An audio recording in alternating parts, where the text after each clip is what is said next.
Hey horror fans, welcome back to Room 237, coming at you with yet another Mario Bava film. And this is not one that's part of the 2-volume collection that I have. It's one I have separately that I got recently.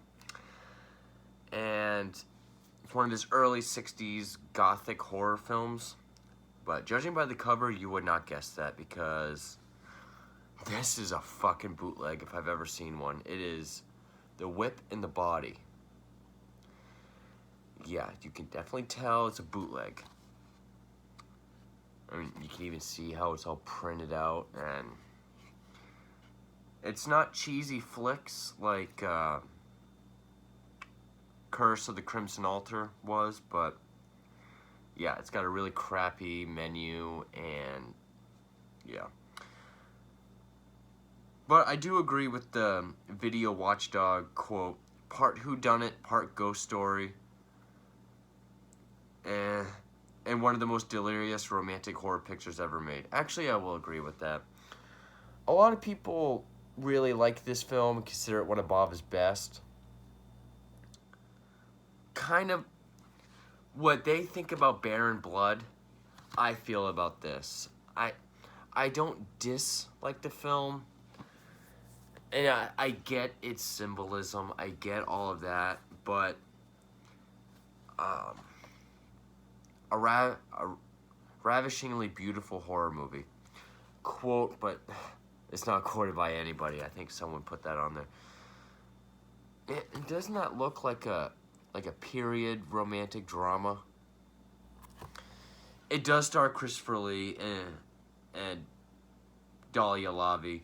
Dahlia Lavi passed away in 2017, and Christopher Lee, you know, I reviewed a number of his films. He passed away, I think, in 2015. I could be wrong on that.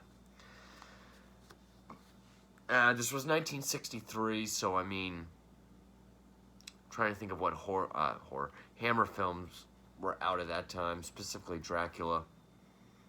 I think Prince of Darkness was 66.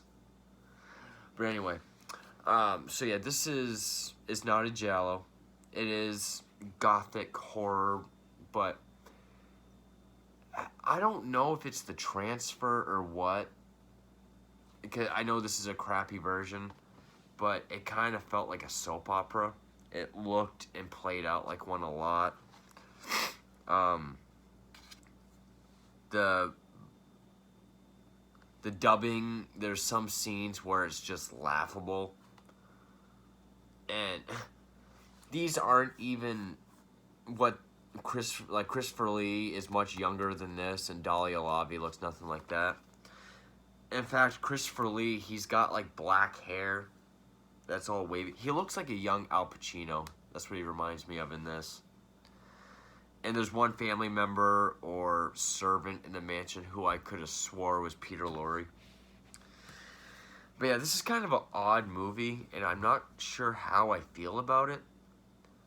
So it's going to kind of be all over the place.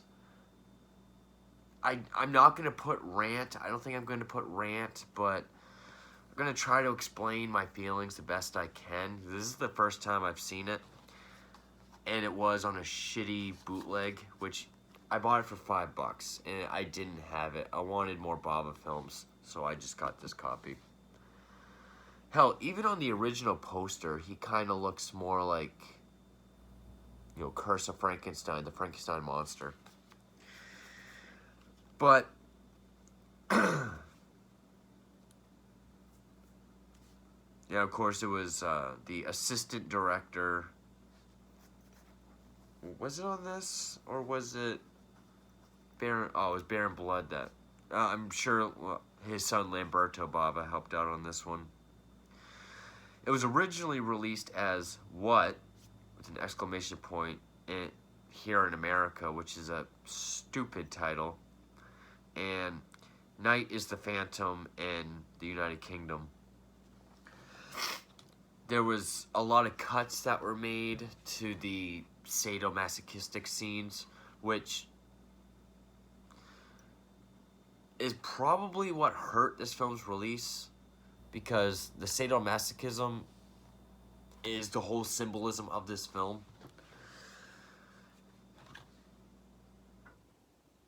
which the one I have is 83 minutes, but supposedly it runs for 91.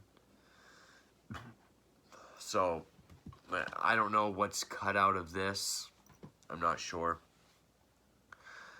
But there's this, somewhere in Eastern European, there's this castle, which is home to the Menla family. Kurt is the eldest son of the Count, played by Gustavo DiNardo. And Kurt, Christopher Lee, has been ostracized from the family. He was in marriage preparations with this woman, Nevenka, played by Dahlia Lavi. But Kurt had an affair with this woman named Tanya, who was the daughter of a servant. But Tanya committed suicide because of the fixed marriage between him and Nevenka. And Kurt was then, pretty much outcasted from the family.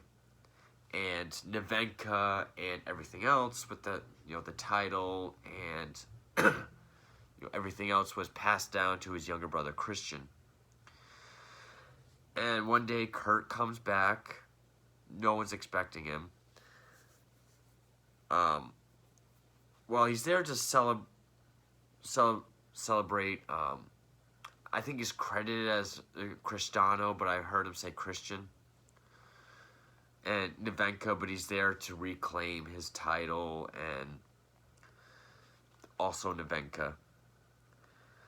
Which, there's even a scene where he approaches her on the beach, and she, is where we find out that she has a sadomasochistic relationship with Kurt. Kurt's the dominant one, and she likes to be whipped. Hence the better title, The Whip in the Body. And the way it's filmed, it does make it look kind of erotic. It does play her out to be like a victim. But at the same time, it makes it look passionate.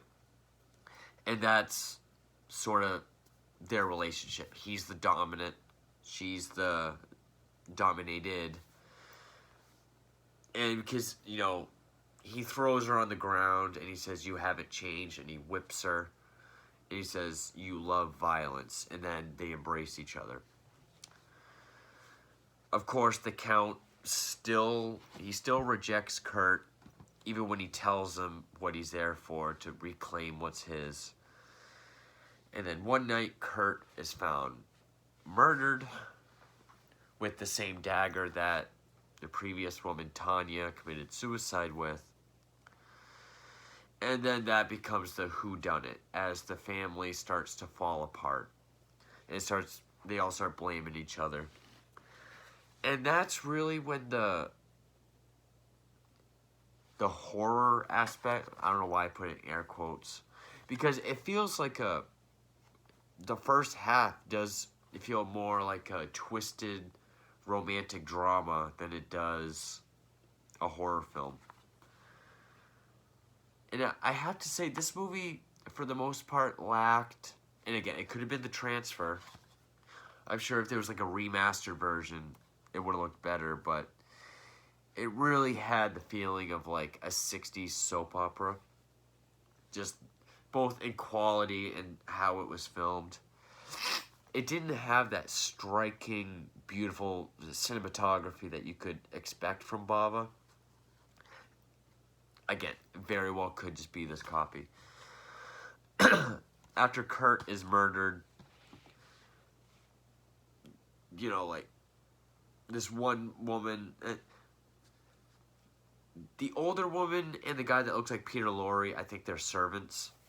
I'm pretty sure they're servants. Like, she admits that she could have killed Kurt, because at the same time, the Count is found murdered as well.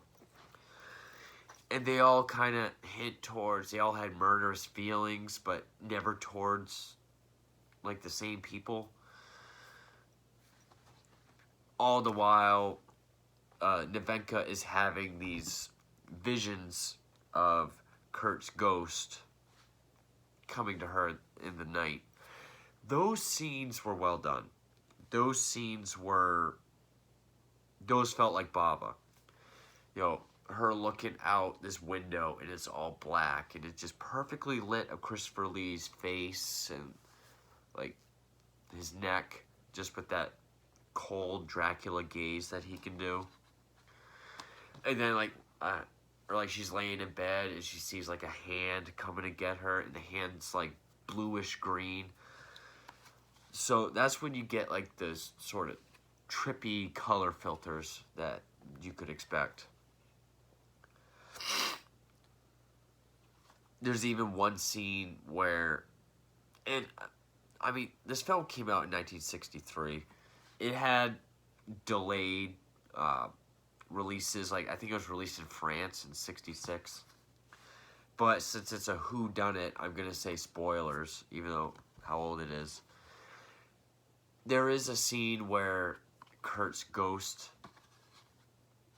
approaches her and whips her. It is, again, done in a very passionate way. You know, half victim, half passionate, because she's sadomasochistic. And it all pretty much just leads up to, you know, they find out the murders were done by Nevenka. She was trapped within her own sadomasochistic desires and being a victim. The only way to get rid of Kurt and be free of his holding was to kill him. But her lustful desires kept bringing the visions back to her and compelling her to kill. She then commits suicide with the same dagger. So you kind of get the idea that he had the same hold on Tanya. Or you probably could have figured that out from the beginning. And it ends with on a shot of the whip burning because, you know, because the whip was pretty much the symbol of their relationship. You know, you have the dominant sadist and the submissive sadomasochist. They're bonded by the whip. And then the camera pushes forward even a little bit more to show just the flame, to show that, I guess, even after death, in death and after, their passion still burns. I mean, kind of a shorter review than my other ones is because there's not, at least for me, there's not much to say. I'm sure people will say I missed something or, you know, the same thing I got for like the Hereditary or the Midsummer reviews. I feel like I got the film. I don't think it's as good as, say, Black Sunday or Black Sabbath. Yes, I would even put Bear and Blood over this. I would put Kill Baby Kill over this. I think a lot of people would, but I would put Bear and Blood over this film. And again, it could have just been the transfer. It could have just been a very shitty bootleg, but the dub was terrible. There's a few scenes specifically where the dubbing was just horrific. And I know Christopher Lee is a wonderful actor, but I don't know of too many Italian films he's done, so I don't know if he was used to, and I know this is kind of presumptuous of me to say, but used to how, you know, they shoot the video first, record the audio later, because his facial and physical acting was on point, like it always is, but it felt like his lines, they read very fast, or maybe that was his direction, or maybe it's just me. And I felt like there were some points where Dahlia Lavi's facial expressions was a bit overacted. I know this is, you know, this would pop up in the top 10 Baba films for a lot of his fans, but from what I've seen so far, I would put this more towards the bottom. And it's not because I don't like gothic horror. Black Sunday is probably still my favorite of his.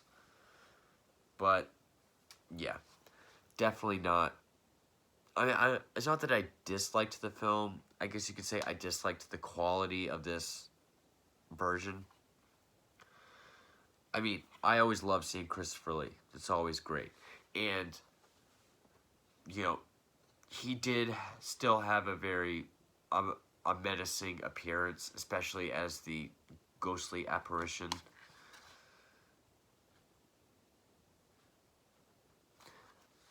I can't really call this a rant because I didn't dislike the film. I guess I just I didn't like it as much as his other ones. I guess that's all I could say. But yeah, Mario Bava's 1963's The Whip in the Body.